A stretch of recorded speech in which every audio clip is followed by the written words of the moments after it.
Hey, Veronica. Hey, Nurse Nikki. Hey, Caramel. What's going on?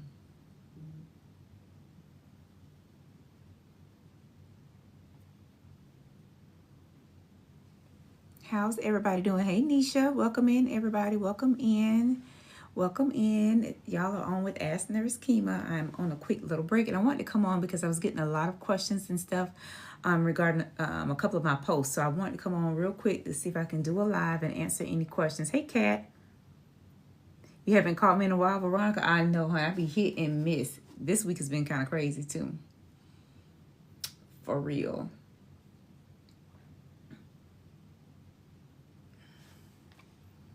Hey, Selena, welcome in, everyone. Welcome in. Come on in, tap the screen and share the live. We're definitely going to talk about the picture that you see here. We're going to talk about how we can get this taken care of. Okay, so I'm going to give you some tips. So if you know there's someone that has been talking about getting their surgeries covered by insurance, they want to know why, how, and all the things, this is the live they need to jump into. So make sure you share it out to anyone that has had those questions and conversations with you. We definitely can always talk about GLP-1s. You know that's going to be a part of the conversation all the time. We can talk about our journeys and non-scale victories and all the things. Hey, Candy, welcome in. So if you all are coming in and you're not following, make sure you hit the follow button and turn on your notifications. My name is Kima. I go by Ask Nurse Kima on this platform. And on YouTube, I go by Ask Nurse Kima 2.0. There's a little bit more detailed information on that page, but we're building that page up.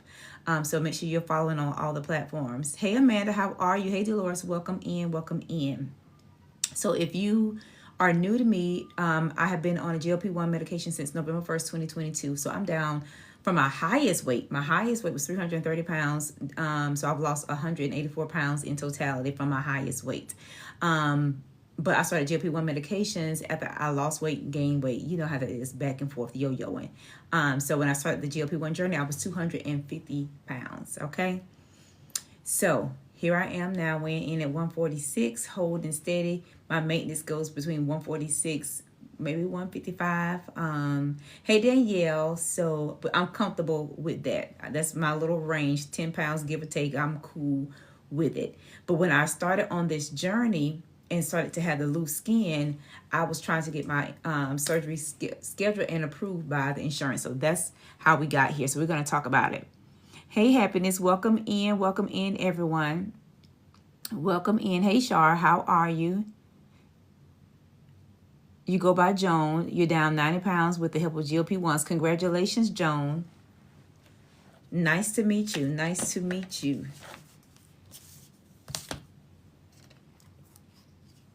Let me see, make sure I'm not missing comments. Hey, welcome in. Hey, Zari. Hey, thank you. Hey, Rose. You just got denied by your insurance, so we can talk about it. Hey, Donna. We can talk about it because I've gone through approvals, denials, rescinding, you name it. So my surgery, of course, I'm paying out of pocket because my insurance has updated the plan and said that it's no longer a covered surgery. So that's is no longer a covered surgery. Hey, Miss Davis. Hey, Racia. Hey, Bridget. However, that does not mean I can't tell you what you need to do to get it covered and do all of the things. Okay. I collected lots and lots of information during my research process. I do work for a managed care company. I'm a certified case manager. So I review cases day in and day out, all the things. So I'm here to share. So I hope you're taking notes. Hey, Annie, how are you, friend? I hope you're taking notes. If you have questions, make sure you put your questions in the chat, and I will try to answer as many as I can while I'm taking this quick little break from work. Okay? Hey, Ty, welcome in. So this picture that you see right here is what is used for the insurance company to, number one, identify one of the things they use to identify if you qualify to have your skin removal surgery covered by the insurance. So they look at the different grade levels here, A, B, C, D, F, G, all the things, okay? And you can see the one right there, I think it's at grade level 2, is usually like the starting point. So my stomach doesn't hang low enough for my insurance to cover, is what they said the first time. But now it's an exclusion. However, These are the pictures that they will look at, these views. Just they're going to do side views, front views, back views, and all the things. But this is a starting point to give you a indication of if your insurance company will cover based on what you have going on, how low your apron actually hangs. Okay, now keep that in mind. Also keep in mind, if you have lost a lot of weight due to weight loss surgery, bariatric surgery, the sleeve, the bypass, you want to make sure that is documented when you started the journey, as far as the sleeve, the bariatric procedure, when you had it, your starting weight, and how much you lost on that journey. Because what they also look at on this journey is how long you've been able to maintain a steady weight. So if your goal weight is 160 and you lost 200 pounds, they want to see how long you've been able to maintain that weight. And it's usually over a 3-month period. Okay. And when they're looking at documentation, they want to look at documentation from 3 to 6 months as well. So if you have skin irritations, those things need to be documented. If you have open areas underneath your belly, if you are unable to drive your car and put on your seatbelt safely because your stomach hangs so low that it's touching your steering wheel, those things need to be documented. Hey, Nurse Nikki, if you are needing assistance getting in the bathroom, on the toilet, off the toilet, in the shower, out the shower, those things need to be documented because maybe your skin hangs so low that you just need help washing yourself. But then keep in mind, these pictures play a vital point in that documentation as well. And when you're talking about, hey, Cherie, taking medication for skin irritations and infections, these medications need to be prescribed by your provider. So your insurance company... I found this on the web for skin irritations Look, and infection. Hold on, Siri is talking. Siri, I don't even need you to be talking to me right now. I am minding my business. Literally. Okay. Baby, when I tell you Siri is a mess, she is a mess.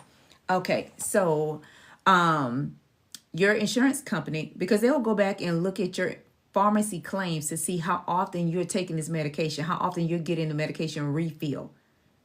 So you need to make sure that you're getting it refill timely. Okay. So let me tell you something. That's skin underneath your breast, that's skin underneath your belly, that's skin under your arms, the love handles, that's skin irritation anywhere that you want your insurance company to cover some sort of skin removal.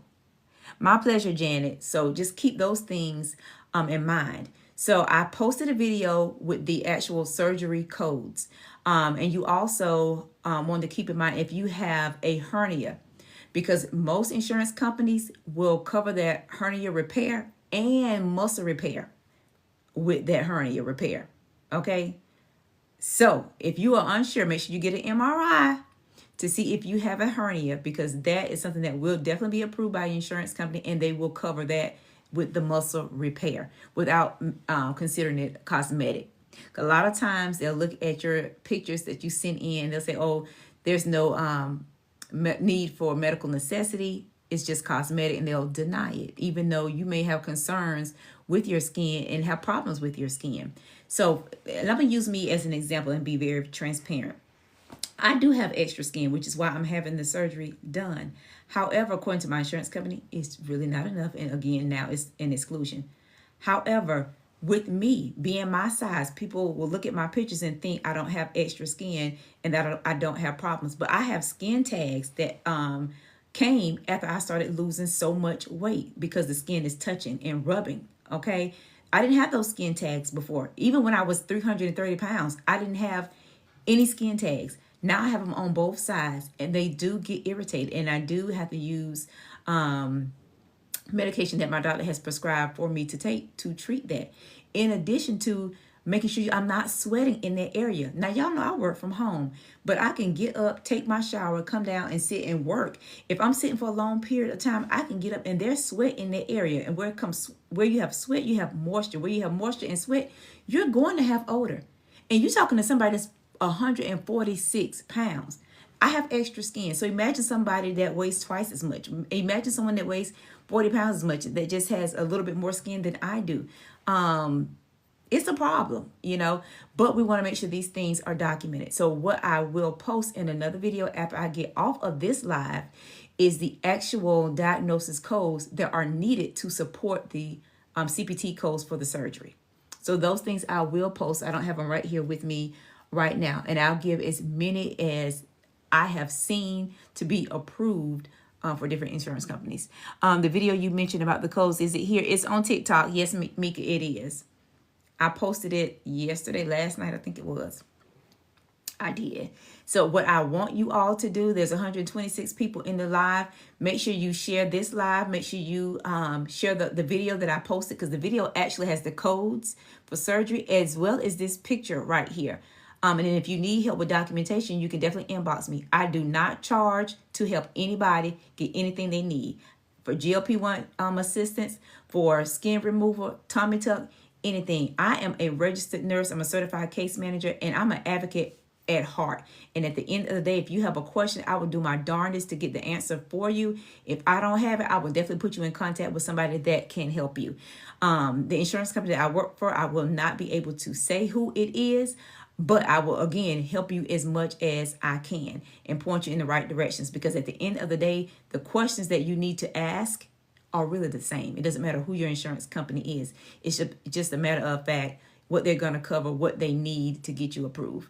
Hey Pam, how are you? Hey Stacey, hey, thanks for the follows, everyone. So if you're not already following, make sure you hit the follow button, turn on your notification. That bell is in the right hand corner, and keep up with everything that I have going on and everything that we'll share in regards to questions that people continue to ask me. So if there are any questions, drop them in the chat and let me know what you have questions about. Regardless, it could be the skin removal, it can be GLP-1s, whatever. Does the insurance normally need pictures? They do. They like to have pictures of your skin, and definitely when you have open areas. So what I always suggest, Leah, is, for example, if you're not at the surgeon's office, when you actually have the skin opening and irritations, take those pictures yourself at home and send them over to your PCP so that they can become part of your medical record. That's something that I did as well. Because I noticed I would have more irritation after I exercise, very agitated after I exercise. Even with me wearing compression garments to the gym to work out in, I would still have the sweat. I would still be itching. Literally the whelps, even up under my breast. I have cream that I put up under my breast because I lost volume losing weight, So this does not change regardless of the area that you need to be addressed. What I want to say is, if you have had weight loss surgery from this, and it was paid for by the same insurance company that you have now, you definitely want to ask in regards to that coverage, because those are things that are not spelled out in your benefits. So you need to ask. If you are a bariatric patient, you need to specifically say, if I have lost weight in the last 5 years with bariatric surgery, will you cover this skin removal? You need to ask that question, because that's usually like the fine print that you do not see, they do not tell you. That usually comes out later on down the line when something that has happened, okay? But anytime you have any outbreak, take pictures of it and send it to your doctor so it can become part of your medical record. And again, when we're talking about taking medication, not over-the-counter medication, it needs to be prescribed medication from your doctor to the pharmacy, so that when you apply to have this surgery done, when they go back and look at your pharmacy records, because they will go back and look at how many times you've been to the doctor. They're going to look at how many times you went to the doctor and what they treated you for, because they're looking to match up your doctor's appointments with the medication that was prescribed and your treatment plan and your compliance with it. Okay, let me say that again. They're looking at when you go to the doctor, how often you go, the medication that was prescribed, if you are adhering to your treatment plan, if you're getting that medication refilled and picking it up as scheduled. All connect the dots. I's dotted, T's crossed. Because at the end of the day, the insurance company, do they really want to just voluntarily pay for this kind of thing? No, but we have to be smart about what we're paying for. We're paying premiums for a reason because we want this to be covered. Okay, so that's what we need to do. I'm probably missing comments. You are welcome. Thank you, Shannon. How are you doing, sis? Hey, Abby. So we have to keep that in mind and continue to advocate for yourselves. Again, I am going to post the diagnosis code, the IC10 codes, ICD-10 codes. I'm going to post because those codes match your CPT codes for the actual surgery. Okay?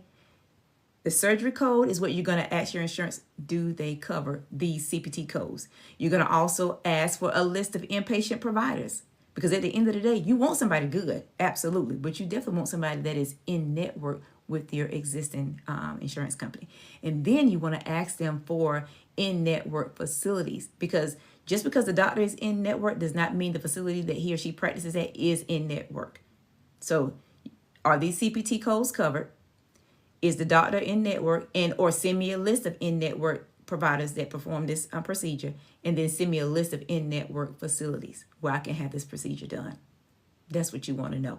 And if they tell you there is nobody in your network within a 50-mile radius, then at that point you need to ask, because there's nobody in my network within 50 miles, nobody, no doctor in network, no facility in network within 50 miles of my address, can I then have this surgery done wherever else at my choice, regardless if they are in network or out of network? And you complete a exclusion form. Okay, those are the questions that you need to ask. Do not give up just in case there's nobody in network within 50 miles, because there are rules and regulations where you can have the surgeries done at places that are outside of 50 miles of your home that may not even be in network based on what is not available to meet your needs where you are. Okay. Hey, Film of the South, how are you, friend? Welcome in and thanks for the follow. I appreciate you. Hey, Bree. Hey, everybody. You want an in-network surgeon. You want an in-network facility.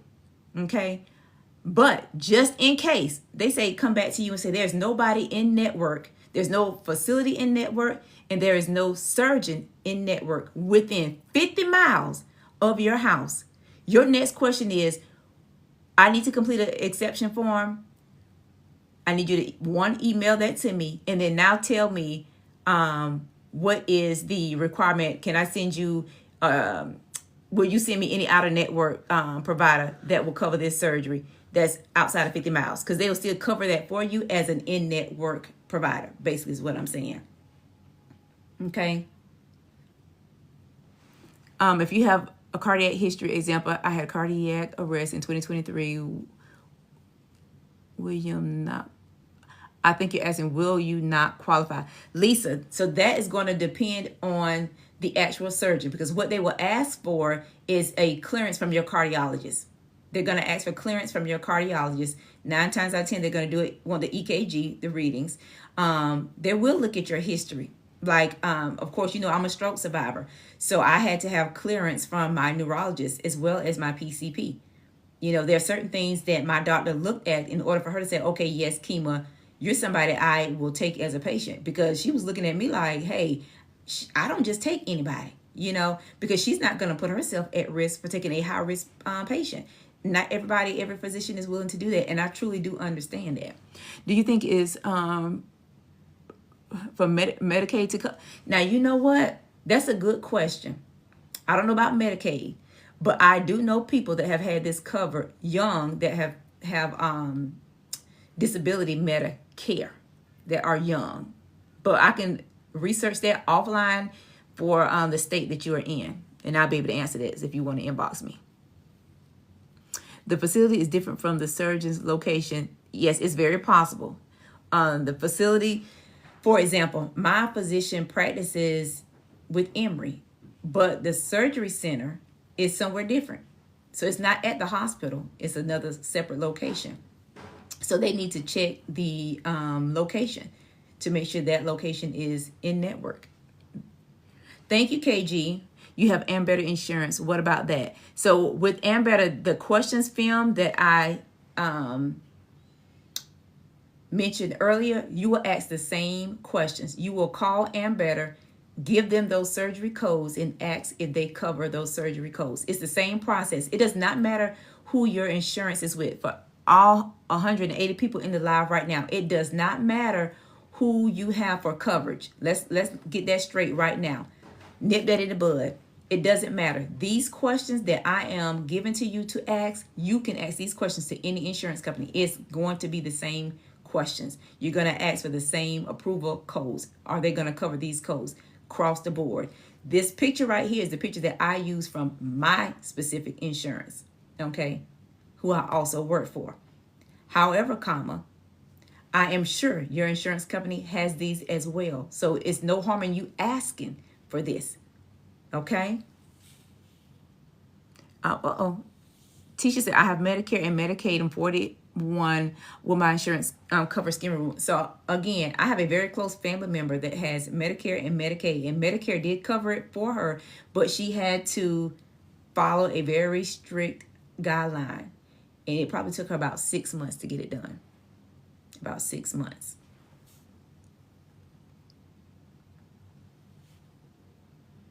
The surgery codes are in a video that I already have posted on my page. I posted them last night. And it's under my tummy tuck journey. And I have two playlists. One playlist says plastics. Another playlist says tummy tuck journey or something like that. It's there. It is there.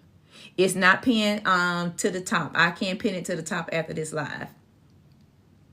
I will do that after this live. Get it pinned to the top. Let me see if I can move some stuff around right now. Hold on. Will insurance cover other body parts? They can. And it literally, it's the same questions, friend. It is the exact same questions. And the documentation, when I say it's the same, it is the same. You have to have a lot of skin. They have pictures for everything. Hold on. Let me see if I can get this pin to the top right now while we're talking. The IRS. Let me see. No, I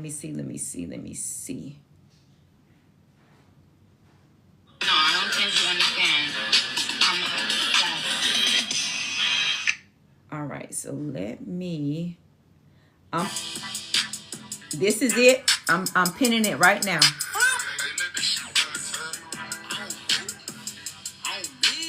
It's pinned. It's pinned to the top. Okay. There you go. Your thighs and upper arms have so much skin. You're in Atlanta. So I'm in Atlanta as well. Like my thighs are something that will be covered if I wanted to get it done. My thighs, my arms are not. My arms don't hang enough for coverage. My arms do not. My thighs do. I have extra skin on my thighs, the top part of my thighs, that meaty part right before you get that gap, that thigh gap. I have extra skin right there. Some people have been talking about TERS, GLP, I think you said GLP-1. Is there a difference than, I don't know what GLP-2 is, babe. I've never heard of GLP-2. So I have to refer you back to whoever you heard that from, baby.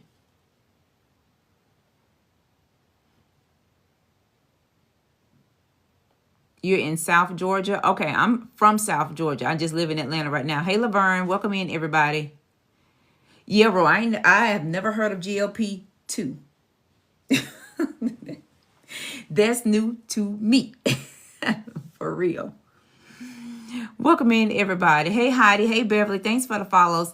Some people don't realize that Sema is just GLP-1, and then TERS, it has the two agonists. Yes, bro, if that's what you mean.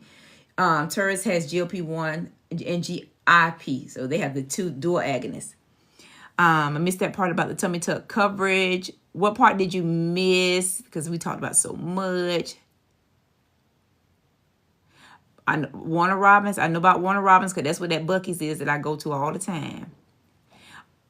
Mimi, tummy tuck coverage in regards to the insurance. The video is pinned to the top on my page, babe. If you want to take a look at review the codes, it's pinned to the top with this picture as well. Hey, Candy Cole, how are you?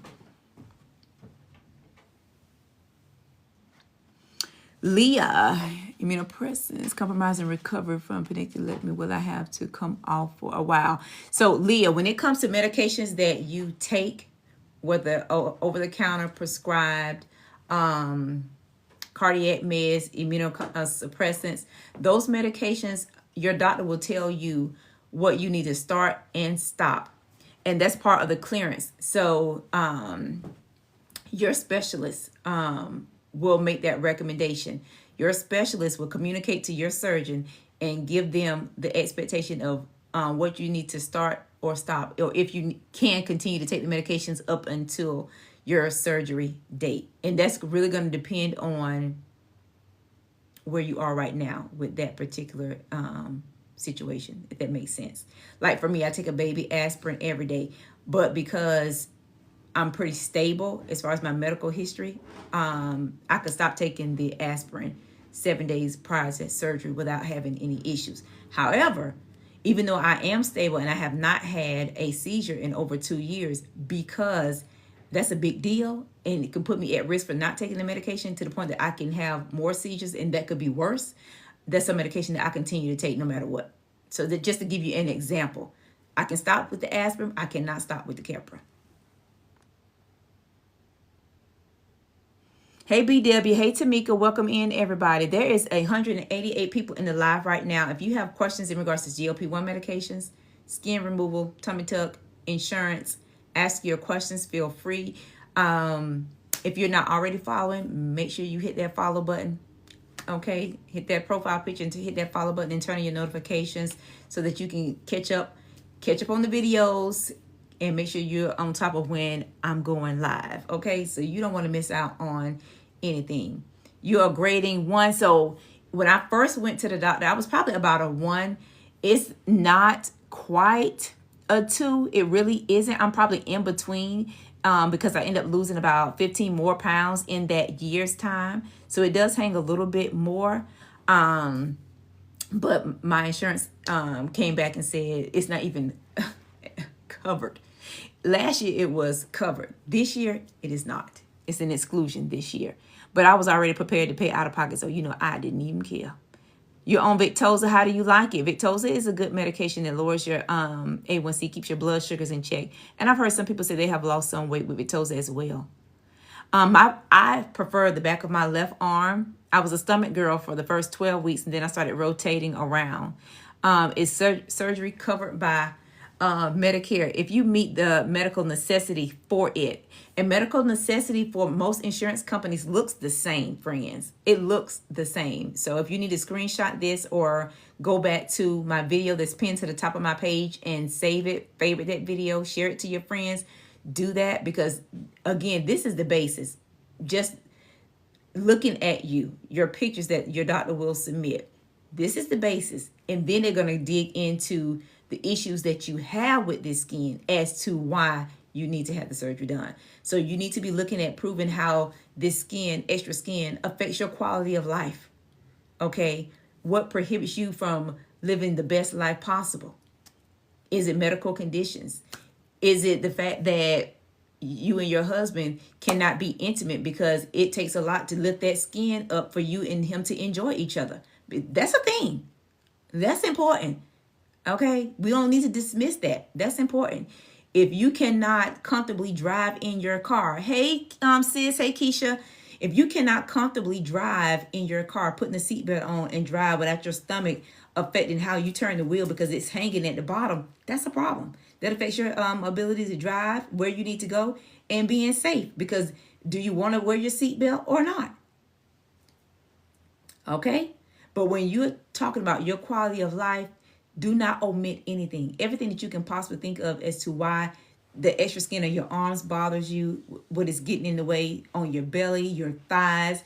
If you have friction, dark spots between your legs, because that's like an automatic qualifier for having a thigh lift. When you have that friction in between your legs from walking, running, and you have dark spots that are darker than your regular skin. Okay? That's something. Okay? I know for me, being heavier at 330 pounds, definitely had it. It's not as dark as it used to be when I was heavier, but it's still there. And it's enough there for my doctor to say, oh, yeah, this is enough. Okay. Hey, L Rock, thank you. Hey, Shay, thank you. Absolutely. I know that a lot of times we've been on this journey, whether it was your bariatric patient or it's just been GLP-1, or maybe it's been Weight Watchers or keto or whatever you've been on. And a lot of times we don't think about having the extra skin, or if we do have it, what are we going to do with it? You know, how can we address it? Because this is goes into the next part of your life, the next part of your journey. You have accomplished losing the 100 pounds, the 50 pounds, or the 40 pounds, whatever your goal was. You've accomplished that, and now you have this extra skin. Who says that your journey stops there? You just transition into something else. Okay? So you hit the goal. Hey, retired, how are you? You've hit your goal. Now what's next? So I am just here to share with you the things that I went through, the information that I have. Again, y'all, I am a registered nurse, but before I became a nurse, nursing is my second career. Before I became a nurse, I worked in managed care. I've worked in managed care over 20 years. Billing, claims, certifications, research, you name it, your girl has done it. Becoming a nurse just provided me that added benefit, okay, to be able to advocate on another level. I do not have a diagram of the thighs. I do not, but I can tell you. I'll find one. Hey, Polly, how are you? Hey, Liza, how are you? Hey, Terry, welcome in. Any other questions? Any other questions or comments about GLP-1s? Hey, I haven't even mentioned Amble. If you have questions about my telehealth, I'm a patient and partner with Amble. Drop that in the chat. Anything that you can think of. To catch you up, I am going to have my MRI done on Thursday, this coming Thursday. So we're going to check to see what these fibroids are looking like now. And I'm going to be coming back to share that with you all once I get the results. Because your girl is excited about having this surgery done. Because these fibroids are fibroiding. Okay? And it's getting ready to be that time again. I started cramping yesterday. And I'm like, Lord, here we go. Okay? Thank you, Keisha. I appreciate it. You love Amble. They're your primary care. Is this the one that suggested that I go with that company? Am I the one that suggested it? I could be, but I think I've seen you in Keisha's live too, but we're both with Amble. Oh, your primary care is the one that suggested that you go with this company. Kudos. I love your primary care. Tell them shout out from Ask Nurse Kiva. Okay, we appreciate that. Hey, Jessica, any questions? Make sure you drop them in the chat. So, Tanya, I'm going to be preparing for uterine fibroid embolization because I have fibroids. I was diagnosed with fibroids when I was 26 years old, and I have carried the burden of heavy periods, cramping, having the accidents, and just a lot of pain in my pelvic area, my hips, and going down my thighs for years now. And it's actually gotten worse. So when I was getting ready to have my tummy tuck done a couple of weeks ago, I could not because my hemoglobin was a 9.2. It had dropped 2 points. Because I'm a heavy bleeder. I had 2 cycles and it literally had wiped me out, but I was feeling fine until I started back taking my iron. Then I really noticed the difference between what I thought was fine and what's really fine now as far as how I feel. So I had my labs done. I'm waiting on my labs to come back because I'm probably going to have an iron infusion, but we'll know when I get the lab results in. So we ran, of course, this CBC with the vitamin D levels being checked, the folic and B12, as well as my iron. So we're going to see. And then I have a consultation for the UFE, uterine fibroid embolization, next month. But I am hoping, baby, that I can get that stuff done real quick because I am ready. I am ready. My favorite vitamins on GLP-1s, Mary Ruth, I take that. The peach mango flavor. I know she has other flavors, but I'm stuck on peach mango. So I take that. I have some collagen that I have taken, but I backed up off the collagen because I was preparing for surgery. And from my understanding, the collagen can increase your risk for having keloid when your skin begins to heal.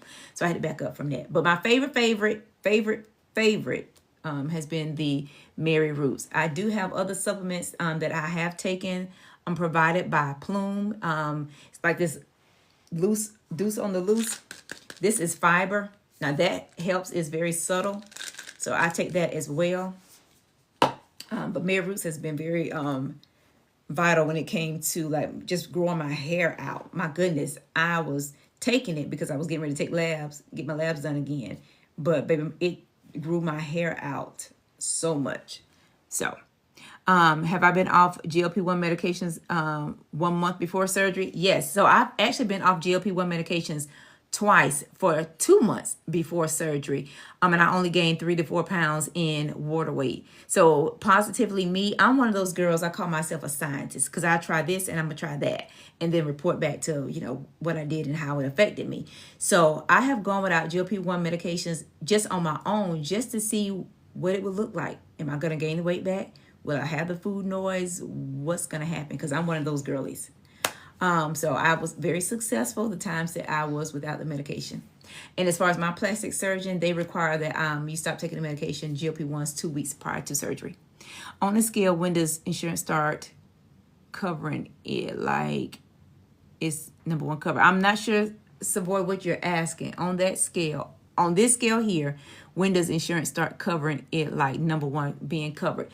Believe it or not, the insurance can cover all of these. The insurance can cover all of these. What's going to be key is your insurance and what you look like, because they have the right to come back and say, well, we're not going to cover unless you are a 3. And that's going to be very specific to your plan, friend. I think that's what you're asking me, and I hope I answered you correctly. Hey, Red, how are you? You're welcome.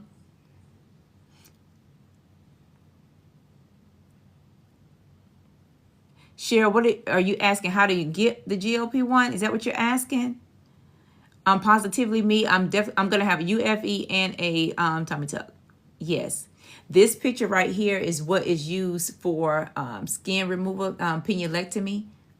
That's panniculectomy, where they just remove the skin, no muscle repair or anything like that. They just removing skin, no lipo, anything like that. That's what this is about. Okay.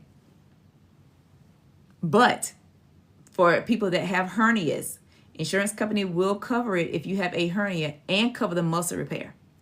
So it's just like having a full tummy tuck if you have a hernia and it's documented as such and you have the MRI to support it.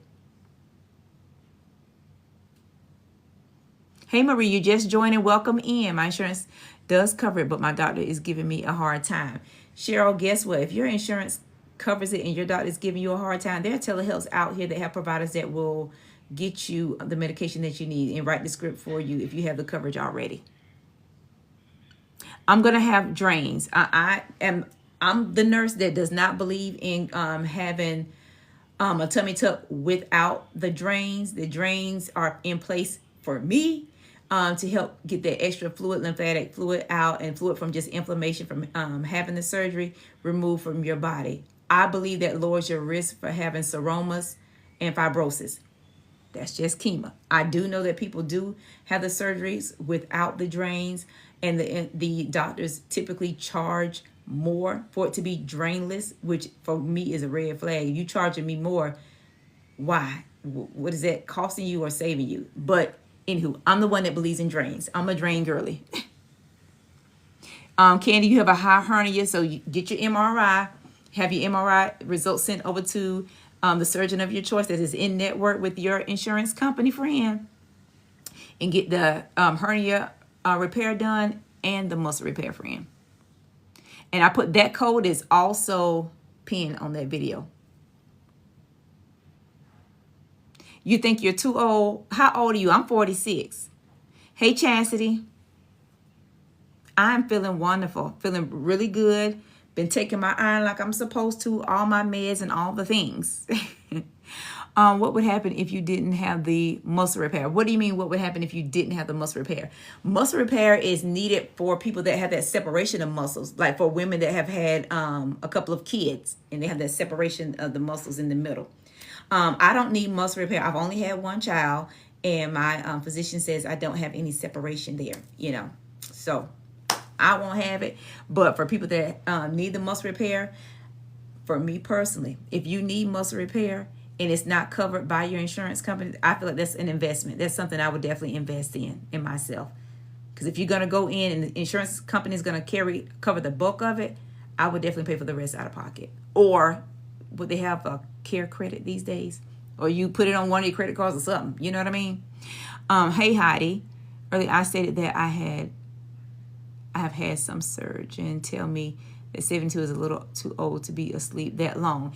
So Heidi, to me, I think when it comes to, say, 72, if it was an emergency surgery, the statement from the surgeon may be different. But when you're talking about an elected procedure that is not necessary for you to have a good life, or is not necessary for you to, or does not put you at risk for having a good life, I can see them saying something like that, to be honest. I'm not saying I agree, but I'm saying if there was an emergency situation where you needed a cardiac ablation, or you had a stroke and you needed an angiogram, you being 72 wouldn't be an issue. That's an emergent situation. Maybe that surgeon is saying that because he has a preference of who he has as a patient that's going to be under general anesthesia, and looking at any other comorbidity that you may have. So I would get a second opinion. Just get a second opinion. Can you elaborate on stopping taking that collagen before the surgery? Tamika, that was something that I just found out probably in the last couple of months, that the collagen, and I'm going to say specifically with people of color, will increase your risk for having keloid skin because of the ingredients in the collagen. But I'll have to do a little bit more research. So I didn't take that going into surgery. Prior to, I was taking collagen every day.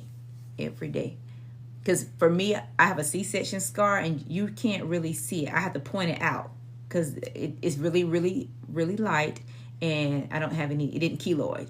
So what is Lipo-C, and what is Lipo-C good for? It's a fat dissolver, so it's good for liver detox, lowering your cholesterol and dissolving the fat around your visceral organs, your midsection. So it shrinks the shape of around your waist, babe. You're welcome.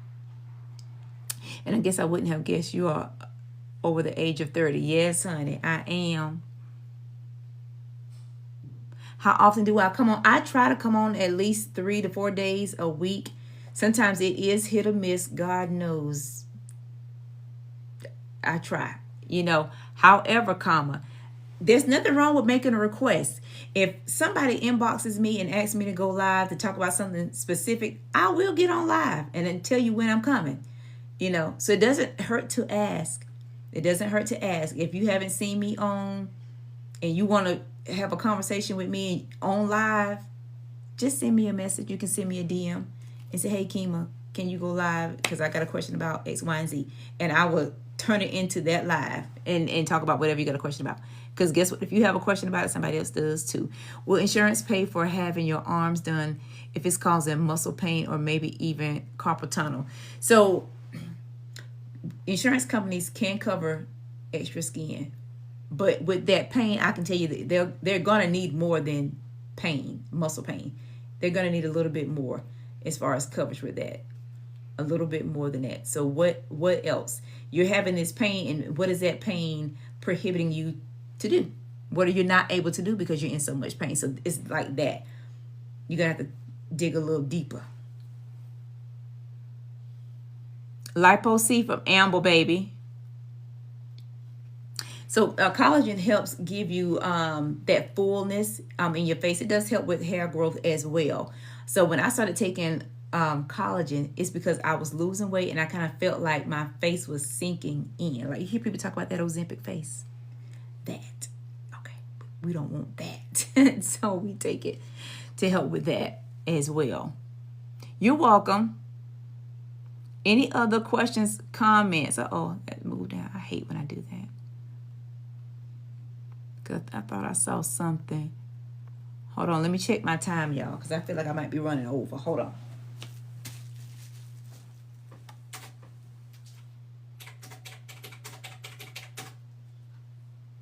And I am, of course. So I said 30 minutes and I done did way too much. I done did almost an hour. So I might as well give you 8 more minutes and make it a full hour. Okay. How much documentation do you need before your doctor will approve? Not your doctor, your insurance company. At least 3 months. Not your doctor, your insurance. The doctor is not the person that's approving it. Well, it's the medical director for the insurance company that's approving it. Sometimes it goes to somebody like me, your registered nurse, case manager, that will review it and approve it. And if it meets the criteria based on the information that I have, it doesn't even go to the medical director. I can go ahead and approve it. However, if it's a little complex, depending on what's in there or not in there, then it will go to the medical director. So I always suggest the more, the better. And it needs to be consistent. So if you've had these problems for 3 months, you need to show how you've picked up the medication for 3 months. And if it's more than one medication, and again, I'm going to post a video with the diagnosis codes to support these procedures. Okay? And then we're going to talk about the documentation, what it should be, what it needs to say, what it should look like.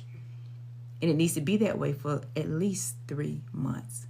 Because 3 months is a trend to us. Okay? To your clinician. 3 months, the problem for 3 months, you trended. And that's something we need to address. How long does it take for lipo-C to kick in? Just took shot number 3. So when you say how long does it take to kick in, what are you looking for? Because for me, it was about the shape. And I didn't notice any changes in my inches. I was on it probably like a month and a half.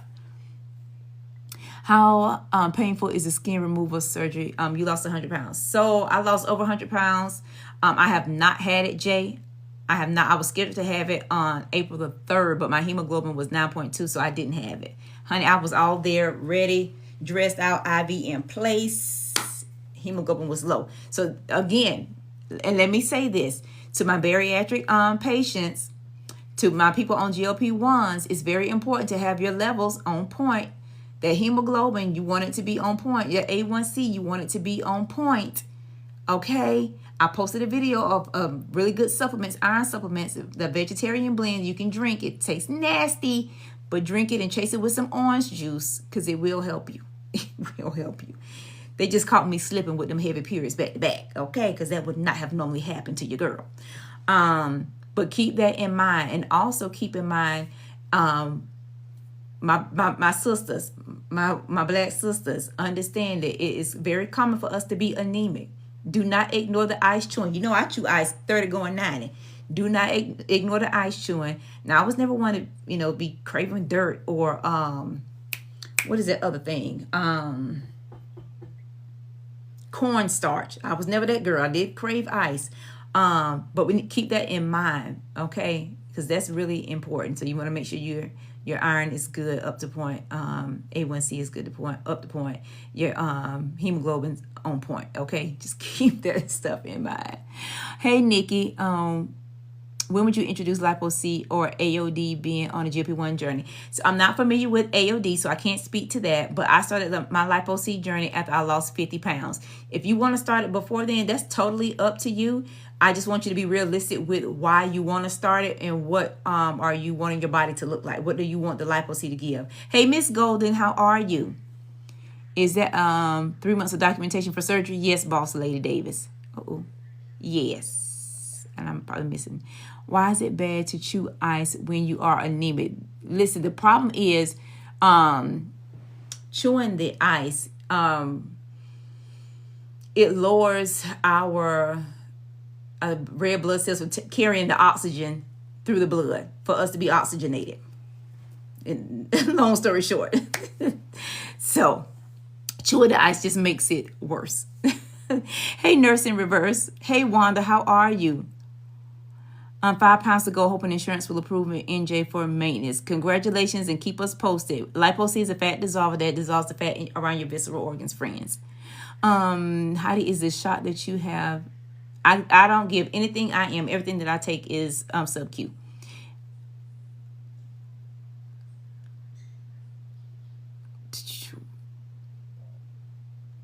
Tamika, when should you stop taking your liquid collagen at the direction of your provider? So if you tell your doctor everything that you take, that's key, y'all. Don't hide diddly squat from that surgeon, because you could be doing yourself harm by not telling your doctor what you've been taking, what you take, and when you start and stop that stuff. Don't lie. Tell them everything. I don't give a darn how crazy it might sound. tell them everything, okay? Because then they'll be able to better direct you as far as what you need to continue to take or stop taking. Because at the end of the day, if just say, God forbid, they would not have checked my hemoglobin before I went into surgery, and they hooked me up to the IV fluids, which would have lowered it even more to the point I could have been critical with a 7. Like, and they would have to do blood transfusions, or could have put me in a situation to have a cardiac arrest. Like, so much could have gone wrong in that situation. Hey, Miss Golden, how are you? So I'm just saying, tell them everything. Tell them everything. And they'll let you know when you need to start or stop certain things. But typically it's 7 days before. At least that's my surgeon's point of view, as far as the medication that you need to stop, with the exception of GLP-1s. You're 70, you weigh 145, a lot of loose skin. Will toning help? The toning always helps. The question is, do you have the elasticity to bounce back at 70? What does your skin look like? What does the skin turgor look like when you pull it? You know, will it bounce back? Because that's what it's going to boil down to. Lipose comes from Amber. The link is in your girl's bio. Friends, I thank you so much for being in the live with me, but your girl got to get off and get back to work. I got another hour and then I'm done. If y'all trying to see me later on, just send me a message and we'll see what we can do. Somebody mentioned my lashes. These lashes came from the crayon case. The crayon case. My makeup today, crayon case. Okay? My girl Super. Okay? Crayon case. My matte lipstick today, I did put a little gloss on top. This is the crawfish. This is the crawfish by the crayon case. All the things. This is what's going on. Crayon case today. Okay? I'll post a video tomorrow and all the things. Okay? But I got to go. See y'all later. Bye. Love y'all so much. Thank you for joining. I hope this has been informative to you all. I hope you've been able to take something from the live. Share something with a friend. And make sure you're following your girl. But love y'all. See you later. Bye.